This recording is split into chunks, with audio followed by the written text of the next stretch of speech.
Welcome to WagerTalk TV. I am Kelly Stewart, at Kelly in Vegas on Twitter, joined by Tony Finn, at WagerTalk on Twitter. Make sure you guys are giving him a follow. Tony, we've been waiting a really long time for this. Yes. It's Super Bowl week. Yes. I'm really sad. I feel like I need it to be August already. College football is gone. NFL is going to be gone. College basketball, we were just complaining about it before we went on. But this is one of these games where I'm going to say this first. Yeah. Guys, don't go crazy because it's the Super Bowl. Yeah. Just because it's the Super Bowl, don't go crazy. But Tony's going to give his opinions on it. So initial thoughts on the game itself. Well, Super Bowl rarely plays out like you expect it to play out. And to make a long analysis really short, I think this game is contrary to both these teams being two of the top four offenses. I think you saw it in Kansas City when Belichick kind of went old school. I believe Mitchell, Sony, ran the ball 29 times. I think the Patriots ran the ball a total of 40 times. When they went into the fourth quarter, Kansas City had 7 points in that game.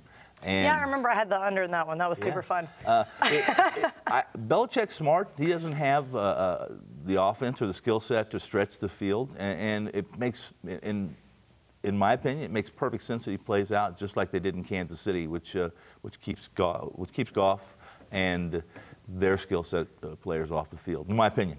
Okay, so opener, Rams -1. Yeah. Within minutes, Patriots were a favorite. Within a couple more minutes, Patriots 2-point favorite. Now they're at 2.5. We are filming on Monday before the Super Bowl, so things are subject to change. But what went into that opener, Rams -1? I know we saw several bookmakers before the playoffs started. They said NFC, no matter who it is, -1 versus AFC. Yeah, that was part of their future. It was the future of the whole year, 1.5 on that. And so they could have made public adjustments. This is all about public. This is all about public, and this is one of those games that's unique, as we talked about before we went on air here, and that is this is one where the public moves the number as opposed to sharps. There's just a lot of public action, not only here, but everywhere. Yeah. All right. So is it true the Super Bowl is the only event dictated by the public? You just mentioned the public. Yes. The sharps, obviously, we know move tons of money throughout football season, but this is a unique situation. Yeah, I think it's a fair statement to make. I mean, it is unique in the fact that this is one of those events on NFL Sunday, despite the fact that it's finale and it's a Super Bowl, that the public has the largest influence on the number.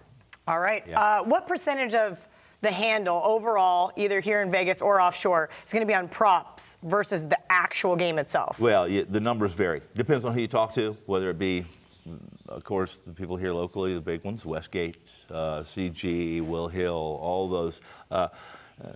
All of them, it's different, but the props get a pretty big handle. We just talked about this as well. 20 years ago, I think the handle, at least the data showed 75 million was bet on the Super Bowl.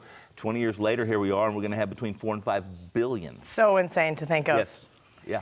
Very crazy stuff. Okay, so we're going to do a couple other videos as well regarding props, but the last question I have for you is where do you expect this line to close at? I know if you're wanting to bet the Pats, you're late to the party, but are Rams bettors going to see a 3? Yes, they're already here. Locally, and again, this is Monday. We're doing the shoot different. Will Hill had a 3. I think they made it a 3 on Friday. As of when I left this morning, it was still a 3. But if you're looking to bet the Rams, it gets a 3. You need to do it because the chances of it getting to 3.5 are 0. I would be very surprised. I just don't see a 3.5. First off, despite the fact that the public does dictate more of the point spread and the money line in this game as opposed to regular season, they're not going to want to come off a 3. If they're on a 3, they're not going to want to go to a 3.5. I think right now they need Rams money, and if they get to the point where they're so unbalanced that they have to go to a 3.5, maybe, but I don't see it. All right, great stuff from Tony. $9 Monday at WagerTalk. All daily packages for Monday's action, plus early college basketball, NBA, and NHL. Priced at $9. Includes any 5% best bets, normally priced at $30.